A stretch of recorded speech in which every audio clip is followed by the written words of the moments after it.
First hello sir, first దాతృత్వం documentary కదా sir, తర్వాత నమ్మకం. ఓకే కరెక్ట్, ఫస్ట్ దాతృత్వం తర్వాత నమ్మకం.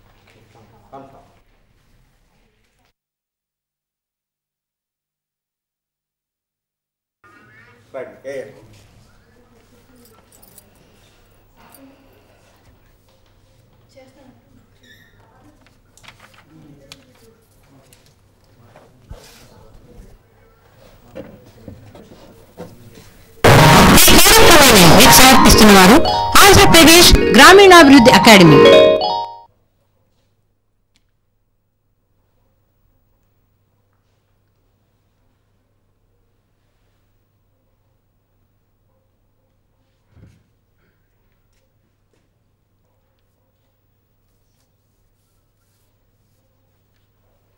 దూరదర్శన్ సప్తగిరి ప్రేక్షకులకు నమస్కారం. ఏఎంఆర్ అపార్డ్ దూరదర్శన్ సప్తగిరి సంయుక్తంగా నిర్వహిస్తున్న గ్రామ వికాసం కార్యక్రమానికి స్వాగతం. మరి ఈరోజు మన గ్రామ వికాసం కార్యక్రమంలో భాగంగా గ్రామ పునర్నిర్మాణం కోసం భారత్ నిర్మాణ్ వాలంటీర్లు అనే చర్చ కొనసాగుతుంది. ఈ చర్చలో పాల్గొనడానికి విచ్చేశారు కమిషనర్ గారు శ్రీ చంద్రమౌళి గారు, ఐఏఎస్ ఆఫీసర్ అపార్డ్కి, అలాగే సూర్యప్రకాష్ గారు సిఇఓ కర్నూలు డిస్ట్రిక్ట్ జిల్లా పరిషత్కి, అలాగే కృష్ణవేణి గారు భారత్ నిర్మాణ్ వాలంటీర్, ముగ్గురు విచ్చేశారు గ్రామ వికాసం కార్యక్రమంలో ఈ అంశాన్ని గురించి చర్చించడానికి. ముందుగా చంద్రమౌళి సార్, నమస్తే అండి. నమస్కారం అండి. సో గ్రామ వికాసంలో భాగంగా ఈరోజు మనం అపార్డ్ గురించి మాట్లాడుకుంటున్నామండి.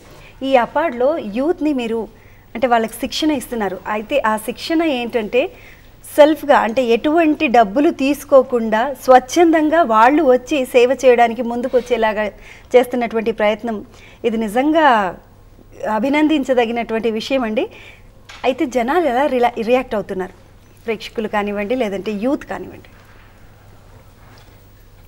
ఫలితాలని చూస్తేనేమో అసలు అనూహ్యంగాను నమ్మశక్యంగాను లేనటువంటి వాస్తవాలు అపార్డ్కి తెలియవస్తూ ఉంది. చాలామంది యువతీ యువకులు స్వలాభాపేక్ష లేకుండా ఎందుకు అసలు ప్రజాసేవలోకి వస్తారు అన్న ప్రశ్నను మమ్మల్ని కూడా అడిగారు. కాకపోతే మా అనుభవం మొదటి రోజు నుంచి నేటి వరకు కూడా పిల్లల్ని ఓ సంస్థకి తీసుకొచ్చి మన దేశ స్థితిగతులు ఇలా ఉన్నాయి, ఇందులో 66 సంవత్సరాల స్వతంత్ర భారతంలో అద్భుతమైనటువంటి కార్యక్రమాలని, అద్భుతమైన ప్రణాళికల్ని మన దేశం అమలుపరుస్తూ ఉన్న ఆశించిన రీతిలో ఫలితాలు రావటం లేదు. దానికి మీలాంటి యువతీ యువకుల పార్టిసిపేషన్ లేకపోవడం కూడా ఒక కారణం అని చెప్పి వారికి మీ గ్రామ బాగోగులు మీ చేతుల్లోనే ఉంది, గ్రామీణాభివృద్ధికి మీరు చేయగలిగినటువంటి సేవలు ఇలా ఇలా ఉన్నాయి, చేయగలరా అన్నప్పుడు స్పందించని హృదయాన్ని మేము ఈరోజు కూర్చోలేదండి. అంత అద్భుతమైనటువంటి, అందులో శిక్షణ కూడా చాలా బాగుంది. ఇందులో మనం ఈరోజు కూడా 2 చిత్రాలు, చిన్న చిన్న లఘు చిత్రాలను చూడబోతున్నాం. అలాంటి చిత్రాలు వారికి వేసి వారి ఆలోచనల్ని రేకెత్తించి నా తర్వాత నా గ్రామానికి నేను చేయగలిగినటువంటి చిరు సేవ ఇది అన్న గట్టి నమ్మకంతో వెనక్కెళ్ళిన ప్రతి వ్యక్తి కూడా అపార్డ్ శిక్షణ తర్వాత చేసినటువంటి పనులు ఆ గ్రామంలో చిరస్థాయిగా 10 మందికి ఉపయోగపడే పనులు చేశారు. ఓకే సార్, థ్యాంక్ యూ అండి. సూర్యప్రకాష్ గారు, మీరు మండల్ పరిషత్ సిఇఓ కదండి కర్నూలు డిస్టిక్కి. ఎస్పెషల్లీ కర్నూలు జిల్లాలో భారత్ నిర్మాణ్ వాలంటీర్ల నమోదు సంఖ్య చాలా ఎక్కువగా ఉంది. దానికోసం మీరు ఏమైనా ప్రత్యేకంగా శ్రద్ధ తీసుకుంటున్నారు?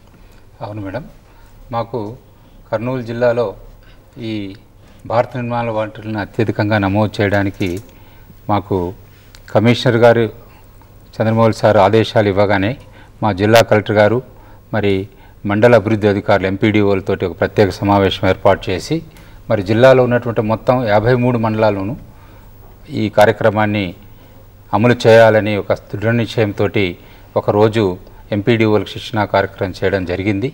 వారు మండలాలకు వెళ్ళి అక్కడ గ్రామాలని ఐడెంటిఫై చేసి ఆ గ్రామాల్లో ఉన్నటువంటి యువకుల్ని, అంటే స్వచ్ఛందంగా గ్రామంలో పనిచేయడానికి ముందుకొచ్చే యువకులు, ముఖ్యంగా 10వ తరగతికు కనీస విద్యార్హత ఉండే యువకులను తీసుకోవడం జరిగింది.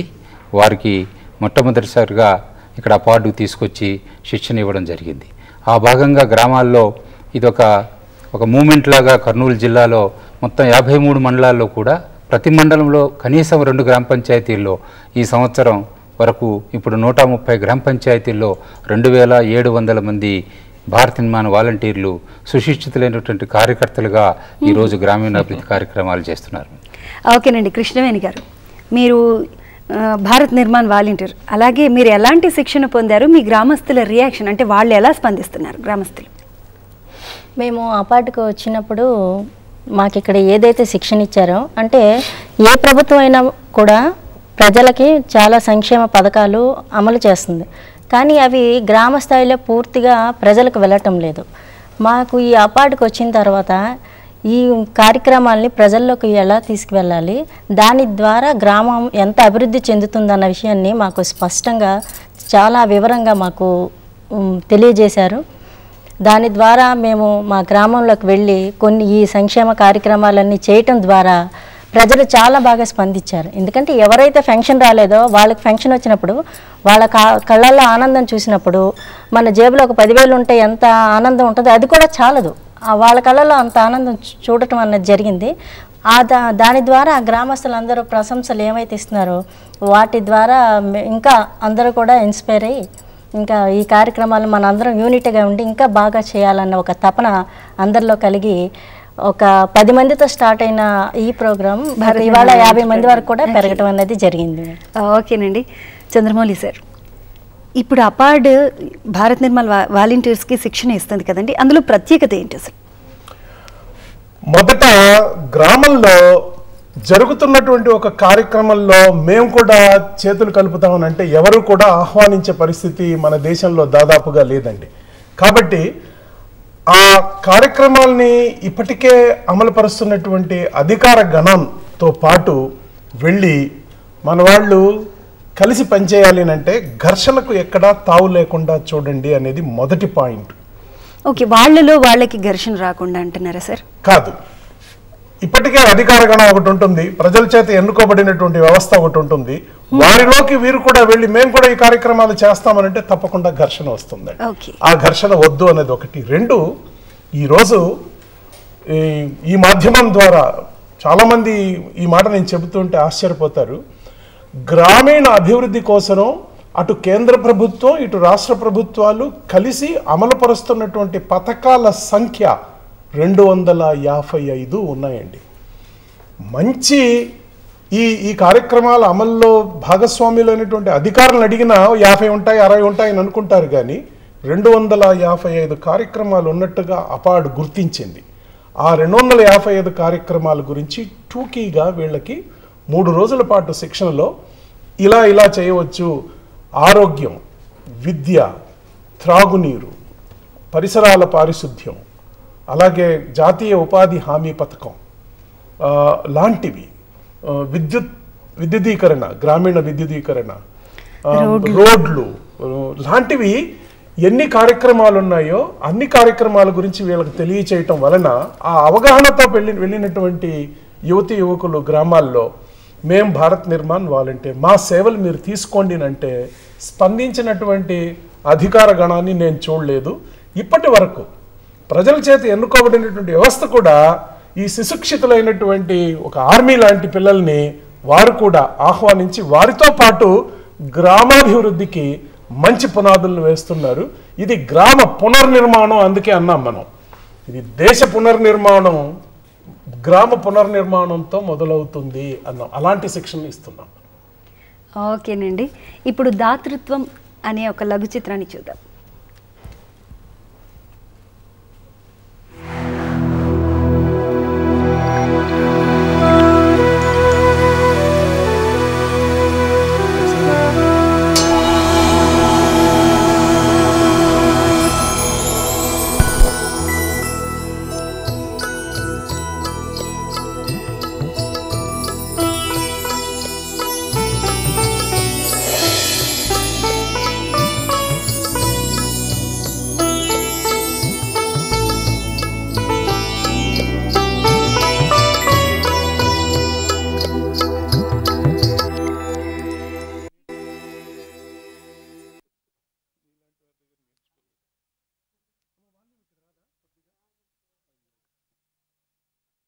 ఆదర్శాలను బోధించేవాళ్ళు కొంతమంది, ఆదర్శాల ముసుగులో స్వలాభం కోసం పాకులాడేవారు మరికొంతమంది. ఆదర్శాలు బోధించేవారిలో చాలామంది ఆచరించరన్నది జగమెరిగిన సత్యం. కానీ ఇటువంటి వారికి భిన్నంగా కొంతమంది వ్యక్తులు ఉంటారు. వారు ఎల్లవేళలా అతి సామాన్యంగా మన మధ్యనే జీవిస్తుంటారు. కానీ వీరు అసామాన్యమైన పనులు చేస్తుంటారు. వీరికి తెలిసిందల్లా ఇతరులకు సహాయపడటం మాత్రమే. ఇటువంటి ఆదర్శనీయుల గురించి తెలియచేయడానికి చేసే చిరు ప్రయత్నమే ఈ లఘు చిత్రం. ఈయన పేరు రామకృష్ణ. గత 20 ఏళ్లుగా ఇదే గుడి దగ్గర భక్తుల పాదరక్షలు సంరక్షిస్తూ వారు సంతోషంతో ఇచ్చే కొద్దిపాటి సొమ్ముతో తన జీవితం వెళ్లదీస్తున్నాడు. ఇతని పక్కన ఉన్నవారు కూడా ఇదే విధంగా తమ జీవనాలు వెళ్లదీస్తున్నారు. కానీ మిగిలిన వారికి రామకృష్ణకు చాలా తేడా ఉంది. అదేమిటో తెలుసుకుందామా? 25 సంవత్సరాల క్రితం విధివశాత్తు రామకృష్ణ ఒక ప్రమాదంలో కాలు పోగొట్టుకోవడం వల్ల ఉపాధి కోల్పోయి బంధువులను వెతుక్కుంటూ హైదరాబాదు చేరాడు. హార్బర్లో పని చేసినాక ఉన్నప్పుడు అక్కడ ఈ యాక్సిడెంట్ జరిగింది నాకు. దాంట్లో కాలు పోయింది. కాలు పోయినాక ఎవరు లేదు, ఏమి హెల్ప్ చేయవాళ్ళు ఎవరు లేదు. సరే మన పుట్టిన ఊరు ఇదే కదా, ఇక్కడ వచ్చి చూస్తామని ఇట్లా వచ్చినా. ఇక్కడికి వస్తే నా రిలేటివ్స్ ఎవరు దొరకలేదు నాకు. ఈ సికింద్రాబాద్ వచ్చేటప్పుడు ఈ గణేష్ గుడి దగ్గర వచ్చి కూర్చున్నాం. ఇలా ఒంటరిగా మిగిలిన రామకృష్ణ గణేష్ ఆలయం దగ్గర చెప్పుల సంరక్షణ వల్ల రోజుకు 150 నుండి 200 రూపాయలు సంపాదిస్తాడు. ఒంటరివాడైన రామకృష్ణ ఈ డబ్బుని ఏం చేస్తాడు? ఇక్కడ పబ్లిక్ వస్తారు కదా, వాళ్ళు చెప్పలు ఇడిచిపోతారు, పైసలు ఇస్తారు. దాంట్లో పైసలు దొరికితే నాకు వేరే అలవాటం ఏం లేదు. అది అన్నంకి ఖర్చు పెడుతున్నాం, వేరే ఛాయ్ తాగుతాం అంతేగాని వేరే పైసలన్నీ ఈ అనాథ పిల్లలకే ఇస్తున్నాను నేను. ఇక్కడ పక్కనే నింబోలి అడ్డాలో ఒక ఆశ్రమం అనాథ పిల్లల స్కూల్ ఉన్నది. వాళ్ళు ఒక 15,000 ఇచ్చి ఉన్నాను. మళ్ళీ ఇంకా ఒక హ్యాండిక్యాప్ స్కూల్ తమిళనాడులో ఉన్నది, అక్కడ వాళ్ళకు ఒక 20,000 ఇచ్చి ఉన్నాను. ఇట్లా కొద్దిగా 5,000, 20,000 అంటే 10,000 ఇట్లా మొత్తం టోటల్ ఒక 50,000-60,000 రూపాయలు ఇచ్చి ఉన్నాను. ఒక జాగాలో గుడి కట్టడానికి ఒక 10,000 ఇచ్చిన, ఇంకా ఒక గుడి కట్టడానికి 5,000 ఇచ్చిన. ఇట్లా మొత్తం ఒక 50,000-60,000 రూపాయలు దానం చేసి ఉన్నా అంతే. తనలాంటి ఆపన్నులు ప్రపంచంలో అనేక మంది ఉన్నారని గ్రహించిన రామకృష్ణ గొప్ప మనసుతో తనకు వచ్చే ఆదాయం నుండి దాన ధర్మాలు చేయటం ఆదర్శప్రాయం. గొప్ప పనులు చేయటానికి గొప్ప వ్యక్తులు కానవసరం లేదని, మానవత్వం ఉంటే చాలని నిరూపిస్తున్నాడు మన రామకృష్ణ. ఓకే సార్, అంటే ఈ షార్ట్ ఫిల్మ్ని చూడగానే మనసంతా ఒక్కసారిగా అలా ముద్దయిపోయింది అంటారే, అలా అనిపిస్తుంది. అసలు ఆయనే యాచకుడు, అలాంటిది ఆయన వచ్చే డబ్బుల్ని ఎంత గొప్పగా ఖర్చు పెడుతున్నారు అంటే అది ఖర్చు అనడానికి కూడా కరెక్ట్ వర్డ్ కాదేమోనండి. ఎందుకంటే ఆయన గురించి అసలు ఎంత మాట్లాడినా తక్కువే. సో సార్, మిమ్మల్ని ఒక క్వశ్చన్ అడిగాను. ఇప్పుడు సమాజంలో పతనం అవుతున్న మానవతా విలువల్ని దృష్టిలో పెట్టుకుని అసలు యువతను ప్రేరేపించే దిశగా ఎలా శిక్షణ ఇస్తున్నారు మీరు? ఒకటి, మనకు రాజ్యాంగంలో 51 అధికరణలో ఏం చెబుతారంటే, ఒక పౌరునిగా నువ్వు నిర్వర్తించవలసినటువంటి కర్తవ్యం ఏమిటినని. ఆ క్లాసు నేనే హ్యాండిల్ చేస్తాను. 3 గంటల సేపు సెషన్ ఉంటుంది, అది నేనే ఆ క్లాసుని నిర్వహిస్తాను. యువతీ యువకుల్లో బాధ్యత అన్నది గుర్తెరిగిన రోజున అటు తల్లిదండ్రులు ఎంత సంతోషిస్తారు, ఆ గ్రామం ఎంత సంతోషిస్తుంది, వారి ద్వారా 10 మందికి జరిగేటువంటి మంచి ఎంత బాగా జరగగలుగుతుందో మేము 37,000 మంది భారత్ నిర్మాణ్ వాలంటీర్లో చూసాం. మనం వీరిని ఆ 51 అధికరణలో పౌరుడిగా నీ బాధ్యతలు ఏవి అని చెబుతూ ఉంటే, మరోపక్క మనకు తెలియకనే జరిగినటువంటి లాభం ఏంటంటే, ఈ యువత యువకుల్లో విలువలు కట్టుబడ్డారు. జీవితంలో తమకు తెలిసి తప్పు ఈరోజు వరకు చేయలేదు. తమకేదైనా పొరపాట్లు, చిన్న చిన్న అలవాట్లు, సిగరెట్లు తాగడం, లేకపోతే ఈ మత్తు పదార్థాలకు తాగటం లాంటిది ఉంటే వాటిని వదిలేశారు. ఇక అతి అద్భుతమైనటువంటి మరొక మాట ఏంటంటే, ఆ గ్రామంలో ఉన్న ఆడపిల్లల్ని సొంత సోదరులులాగా సంరక్షిస్తూ ఉన్నారు. ఎక్కడైతే మనం యువకుల మీద రోజుకో చిన్న చిన్న దారుణమైన సంఘటనలు మనం వింటూ ఉన్నామో, వారి దృక్పథంలో ఈరోజు జరుగుతున్నటువంటి మార్పుల గురించి ఆఖరికి తల్లిదండ్రులు కూడా బాధపడాల్సినటువంటి పరిస్థితి ఉందో, అలాంటి వయసులో ఆ పిల్లలు సమాజం నా గురించి కూడా ఆలోచిస్తుంది, నా సేవల్ని కావాలని పిలుస్తూ ఉంది, కాబట్టి నేను నాతో పాటు 10 మంది మిత్రులను కలిసి నా గ్రామ బాగోగుల్ని చూస్తాను, నా గ్రామంలో ఉన్న మరొక అమ్మాయిని సంరక్షిస్తాను అనే ఆలోచన ఎప్పుడైతే వచ్చిందో, ఈ గ్రామాల్లో ఎక్కడా కూడా మాకు తెలిసి ఇప్పటి వరకు ఎలాంటి అన్టువర్డ్ సంఘటన జరిగినట్లుగా నమోదు కాలేదు. అసలు 2 వర్గాల మధ్య ఎక్కడైనా గొడవలు పొరపచ్చాలు ఉంటే ఈ భారత్ నిర్మాణ్ వాలంటీర్లే ఆ పొరపచ్చాలని కూడా తీర్చిపెడుతున్నారు అంటే ఎంత సంతోషంగా ఉంటుందో ఆలోచించండి. గ్రేట్ అండి. సూర్యప్రకాష్ గారు, మీరు సిఇఓ జిల్లా పరిషత్ కర్నూలు జిల్లా కదండి. సో మీరు సిఇఓగా మీ అంటే కర్నూలు జిల్లాలో భారత్ నిర్మాణ్ వాలంటీర్లు ఎలాంటి ప్రోగ్రామ్స్ కండక్ట్ చేస్తున్నారు మీ ఆధ్వర్యంలో? మాకు ముఖ్యంగా కర్నూలు జిల్లాలో 890 గ్రామ పంచాయతీలు ఉన్నాయండి. 890 గ్రామ పంచాయతీలు ఇప్పటికే 130 గ్రామ పంచాయతీల్లో భారత నిర్మాణ వాలంటీర్లు 2700 మంది ఉన్నారనేది ఇప్పటికే చెప్పాం. వీళ్ళందరూ కూడా గ్రామాల్లో గ్రామ అభివృద్ధికి, ముఖ్యంగా మీకు తెలుసు కర్నూలు జిల్లా లాంటి రాయలసీమ ప్రాంతంలో తాగునీటికి మరి సాగునీటికి ఎన్నో సమస్యలు ఉన్న ప్రాంతం. ముఖ్యంగా ఈ వాలంటీర్లు తాగునీటి కార్యక్రమాలకు సంబంధించిన కార్యక్రమాలు చేపట్టడంలో ముందున్నారండి. గ్రామంలో చెడిపోయిన ఒక బోరును మరమ్మతు చేసేకి ప్రభుత్వం నుంచి వచ్చే ఒక బోర్ మెకానిక్ తోటి ఒక్కరితోటే ఈ సమస్య తీరలేదు. మరి వీళ్ళు కార్యకర్తలు కూడా అతనికి బోర్ మెకానిక్ దగ్గరుండి ఆ బోర్ను రిపేర్ చేయించడంలో కానివ్వండి, లేదా OHSR ట్యాంకులు క్లీనింగ్ చేయించడంలో ప్రతి 15 రోజులకు ఒక్కసారి వీళ్ళు క్లీన్ చేయించటం, ఆ విధంగా త్రాగునీటికి సంబంధించి బోర్లు కానీ మోటార్లు కానీ ఎక్కడైనా చెడిపోయినాయంటే మండల స్థాయి అధికారుల దృష్టికి తీసుకెళ్ళి ఎప్పటికప్పుడు తాగునీరు ప్రజలందరికీ కూడా సక్రమంగా అందేటట్టు ఈ భారత నిర్మాణ వాలంటీర్లు ఈ 130 గ్రామ పంచాయతీల్లో పనిచేస్తున్నారండి.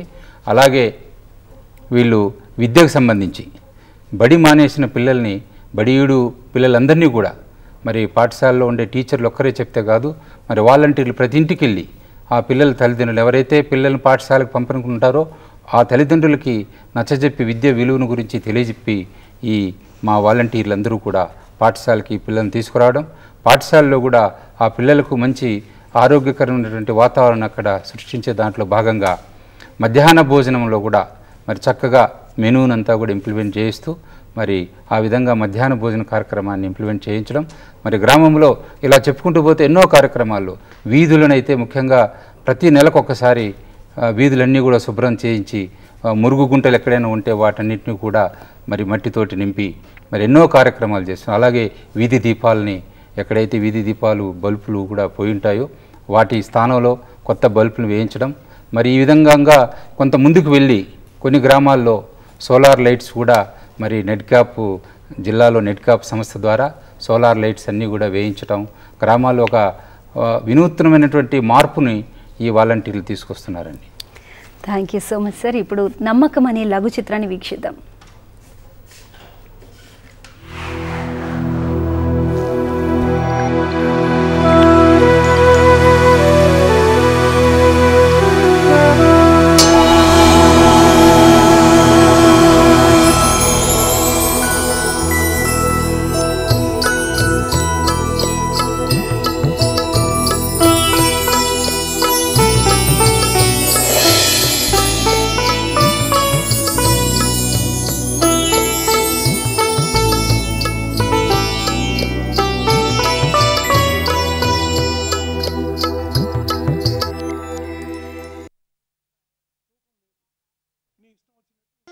ధనమూలం మిదం జగత్ అన్నారు పెద్దలు.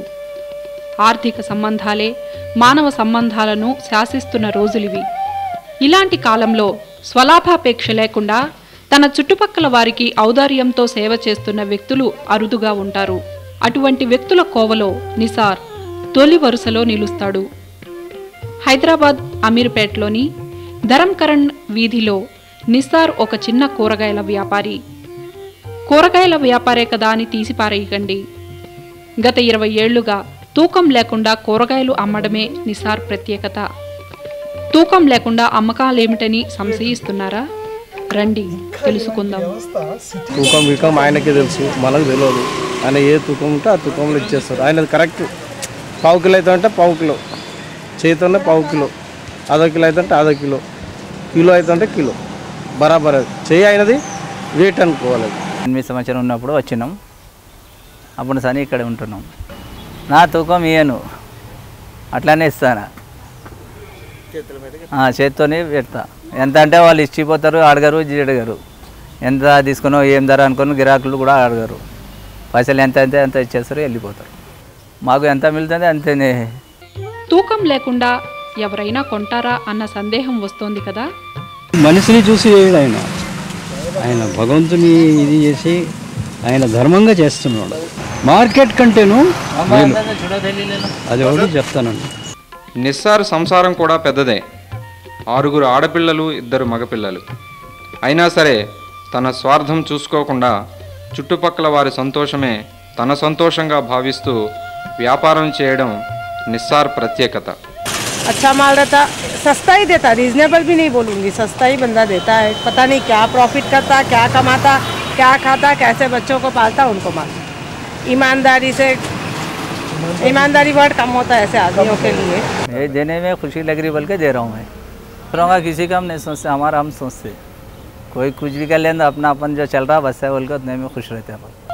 చిల్లర వ్యాపార రంగంలో కూడా బహుళజాతి సంస్థలు ప్రవేశించి వినియోగదారులకు చివరి మిల్లీగ్రామ్ వరకు కూడా తూకం వేసి ముక్కుపిండి డబ్బులు వసూలు చేస్తున్న ఈ తరుణంలో పెద్దగా లాభాపేక్ష లేకుండా వినియోగదారులకు సంతృప్తికరంగా సేవలందిస్తున్న నిస్సార్ త్యాగము అనిర్వచనీయమైనది. ఓకేనండి, అసలు నిసార్ గారిని చూసిన తర్వాత హైదరాబాద్లో కూడా ఇలాంటి వాళ్ళు ఉన్నారా అని అనిపిస్తుంది. బట్ ఇది నిజం కాబట్టి రికార్డ్ చేయడం జరిగింది. ఆయన పైన లఘు చిత్రం చేయడం కూడా జరిగింది. సో చాలా సంతోషంగా ఉన్నారు ఆయన, చాలా హ్యాపీగా ఉన్నారు. చూస్తుంటే కూడా తెలిసిపోతుంది. సార్, అపాడ్లో ఇంకా ఏ విధమైన శిక్షణలు ఇస్తున్నారు? ఇది కాకుండా మనం గ్రామీణ అభివృద్ధి కోసం పంచాయతీరాజ్ శాఖలో పనిచేస్తున్నటువంటి 65,000 మంది అధికారులకి శిక్షణ ఇస్తున్నాం. వారికి కూడా విలువలు తప్పకుండా నిజాయితీ మీద, విలువల మీద, అలాగే ఇంకా కూడా ఎదుటి వ్యక్తి మీద నమ్మకం మనం పెట్టగలిగితే, నమ్మకంతో ఇంతకాలం జరగనటువంటి కొన్ని కార్యక్రమాలని నడపవచ్చు, తీరని సమస్యలకి పరిష్కారం వెతుక్కోవచ్చు అనడానికి నిసార్ యొక్క లఘు చిత్రం. అలాగే ప్రతి వ్యక్తి కూడా సమాజానికి 4 రూపాయలు ఇచ్చి సేవ చేయటానికి వీలుంది అనడానికి రామకృష్ణ అసలు కాలు లేని వ్యక్తి, ఎక్కడో కాలు పోగొట్టుకున్నటువంటి వ్యక్తి, తను ఇంకా నేను సమాజానికి ఉపయోగపడగలను అన్నటువంటి ఆ నమ్మకంతో తను చేస్తున్నటువంటి పనులు లాంటివి వచ్చిన శిక్షకులు ఎవరైతే ఉన్నారో వాళ్ళందరికీ కూడా ఈ లఘు చిత్రాలతో పాటు మంచి మంచి రిసోర్స్ పర్సన్స్ని తీసుకొని వచ్చి బాధ్యతలు, గురుతరమైనటువంటి ఉద్యోగ నిర్వహణలో వారికి మెలకువలు లాంటివి మనం నేర్పిస్తూ వెళ్తాం. అదే కాకుండా వార్డు మెంబర్ మొదలు ఇప్పుడు రాబోయే 1.5 రోజుల్లో పంచాయతీరాజ్కి ఎన్నికలు నిర్వహించబోతున్నాం. వార్డు మెంబర్ మొదలుకొని జిల్లా పరిషత్ చైర్మన్ వరకు 2,61,000 మందికి రాష్ట్రంలో శిక్షణ ఇవ్వవలసినటువంటి బాధ్యత కూడా అపార్డ్ మీద ఉంది.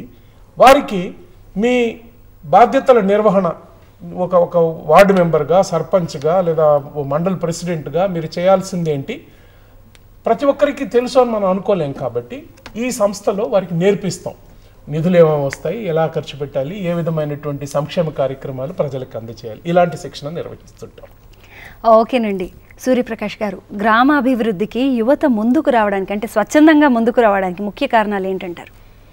ఇప్పుడు మా కర్నూలు జిల్లా వరకు చూసుకున్నట్లయితే ఈ భారత నిర్మాణ వాలంటీర్లు మరి జిల్లాలో ముఖ్యంగా పాండురంగాపురం, అంటే అభివృద్ధి చెందినటువంటి గ్రామాలు చూసినట్టయితే అక్కడ మిగతా గ్రామాలతో పోల్చుకున్నట్టయితే చాలా వరకు వెనుకబడి ఉన్నాయి. మరి ముఖ్యంగా మనం 65 ఏళ్ల స్వతంత్రం సంపాదించినప్పటికీ మరి ఎన్నో అభివృద్ధి కార్యక్రమాలు, మరి ఎంతోమంది నిధులు, కోట్లాది రూపాయల నిధులు మన గ్రామీణాభివృద్ధికి వెచ్చిస్తున్నప్పటికీ కూడా అనుకున్నంత అభివృద్ధి కనిపించలేదనేది యువతలో ఒక నిరాశలాగా ఉంది. మరి అయితే గత 50 సంవత్సరాల క్రితం చూసినట్టయితే పెద్దలు గ్రామాల్లో చెబుతుంటారు, మరి పాడి పంటలతో పచ్చటి పైర్లతో సుసంపన్నంగా ఉన్నటువంటి గ్రామీణ ప్రాంతాలు ఈరోజు బోసిపోయాయి. ముఖ్యంగా ఉపాధి కోసం మరి ఎంతోమంది పట్టణాల వైపు వలస వెళ్తున్న సందర్భంగా మరి గ్రామీణ ప్రాంతాల్లో మరి అవన్నీ కూడా ఇళ్ళు అన్నీ కూడా మరి వీధులు అన్నీ కూడా ఒక బోసిపోయిన వాతావరణంలో ఉండే సందర్భంలో మరి యువత మా గ్రామాల్లో మేము పుట్టి పెరిగి విద్యావంతులమైనటువంటి ఈ గ్రామంలో మా గ్రామాన్ని అభివృద్ధి చేసుకొని మరి గ్రామంలో నివసిస్తున్నటువంటి కమ్యూనిటీ మొత్తానికి కార్యక్రమాలని తీసుకురావాలని మరి విద్యావంతులైనటువంటి యువకులు మరి 10వ తరగతి, ఇంటర్మీడియట్, డిగ్రీ, ఇంజనీరింగ్ చదువుకున్న యువకులు కూడా ఈరోజు భారత నిర్మాణ వాలంటీర్లుగా చేరడం జరిగింది. వీళ్ళు మరి గ్రామాల్లో మరి అన్ని వర్గాల ప్రజలకి మరి ఎలాంటి రాజకీయ విభేదాలకు తావు లేకుండా ఒక శాంతియుత వాతావరణంలో గ్రామాన్ని అభివృద్ధి తీసుకురావడానికి మండల, జిల్లా స్థాయి అధికారుల దృష్టికి గ్రామ సమస్యలను తీసుకెళ్ళి ఎప్పటికప్పుడు ఆ కమ్యూనిటీ మొత్తానికి అవసరమయ్యే కార్యక్రమాలను తీసుకొని ముందుకెళ్తున్నారు. ఓకేనండి. కృష్ణవేణి గారు, భారత్ నిర్మాణ్ వాలంటీర్గా మీకు తృప్తినిచ్చిన అంశం ఏంటి? ముఖ్యంగా చెప్పాలంటే మా గ్రామంలో పోస్ట్ ఆఫీస్లో ఒక పొరపాటు జరిగింది. ఒక ముసలావిడిని ఆ పోస్ట్ మ్యాన్ మోసం చేసి 7,000 రూపాయలు తీసుకున్నాడు అనమాట. ఆ విషయం ఆవిడ వచ్చి మా అందరికీ చెప్పినప్పుడు మేమందరం యూనిటీగా వెళ్ళి అతన్ని నిలదీసి అడిగినప్పుడు అతనికి భయం వేసి, అదే ఒక్కళ్ళుగా వెళ్తే మాత్రం డెఫినెట్గా అయ్యేది కాదు ఆ పని, ఏదో ఒకటి మభ్యపెట్టేవాళ్ళు. ఎప్పుడైతే అందరం కలిసికట్టుగా వెళ్ళి అడిగేసరికి అతనికి భయం వేసి వెంటనే ఆమెకు 7,000 ఇవ్వడం అన్నది జరిగింది. ఆ విషయానికి మేము చాలా గర్వపడ్డాం కూడా అందరం. ఎందుకంటే ఇలాంటి విషయాలను కూడా మనం భారత నిర్మాణ వాలంటీర్స్గా ఉండి ఈ విషయాలను కూడా మనం డీల్ చేయగలమా అని, ఇదేంటంటే సహజంగా ఏదో సర్పంచ్లో లేకపోతే ఎంపీటీసీలు అంటే పెద్ద పెద్ద వ్యక్తులు డీల్ చేసే విషయాల్ని భారత నిర్మాణ వాలంటీర్స్ కూడా ఈ రకంగా చేయగలరు అన్నది ఒకటి నిరూపించాం. అంతేకాకుండా ఈ మొక్కలు నాటడం అనేది శ్రీ అన్నపూర్ణ ట్రస్ట్ ద్వారా వాళ్ళని రికమెండ్ చేస్తే వాళ్ళు కడియం నుంచి 50,000 రూపాయలతో ఏదైతే ఫలాలను ఇచ్చే మొక్కలను తీసుకొచ్చి ప్రతి ఇంటికి 2 మొక్కలు ఇవ్వటం జరిగింది. అది కరెక్ట్గా రైనీ సీజన్లో ఇవ్వటం వల్ల ఈరోజు ప్రతి ఒక్క మొక్క బ్రతికింది. అది చాలా, ఆ మొక్కలను చూసినప్పుడల్లా మాకు చాలా ఆనందంగా ఉంటుంది. అసలు ఒక రకంగా చెప్పాలంటే ఈ క్రెడిట్ అంతా ఈ భారత నిర్మాణ వాలంటీర్స్ యొక్క స్ఫూర్తి మొత్తం మా కమిషనర్ గారని మేము చెప్పుకుంటాం. ఎందుకంటే ఆయన వల్లే మేము వాడిన మొక్కలుగా ఉన్న వాళ్ళని, వాడిన మొక్కలైన మమ్మల్ని నీరు పోసి ఈరోజు కాయలుగా కాపిస్తున్నారు అంటే అదంతా కూడా చంద్రమౌళి గారికే దక్కుతుందండి. ఓకేనండి, మీతో మాట్లాడడానికి మరి కాలర్ రెడీగా ఉన్నారు. నమస్తే అండి, ఎవరు మాట్లాడుతున్నారు? అమ్మ నమస్తే, ఎవరు మాట్లాడుతున్నారు? మీ పేరు? నా పేరు నెక్కడి శ్రీనివాసరావు అండి, తూర్పుగోదావరి జిల్లా రావులపాడు మండలం రావులపాడు గ్రామం అండి. ఓకేనండి, మీ సమస్య ఏంటో చెప్పండి, మీకు వచ్చిన డౌట్ ఏంటో చెప్పండి.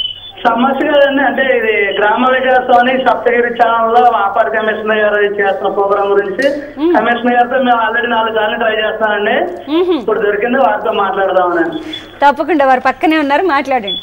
చాలా సంతోషం బ్రదర్, మీలాంటి వ్యక్తులతో. నమస్కారం, నేను చంద్రమౌళి మాట్లాడుతున్నాను. చంద్రమౌళి సార్ గారు, నేను తూర్పుగోదావరి జిల్లా రావులపాడు మండలం అండి, రావులపాడు గ్రామ పంచాయతీ అండి. నా పేరు నెక్కడి శ్రీనివాసరావు, భారత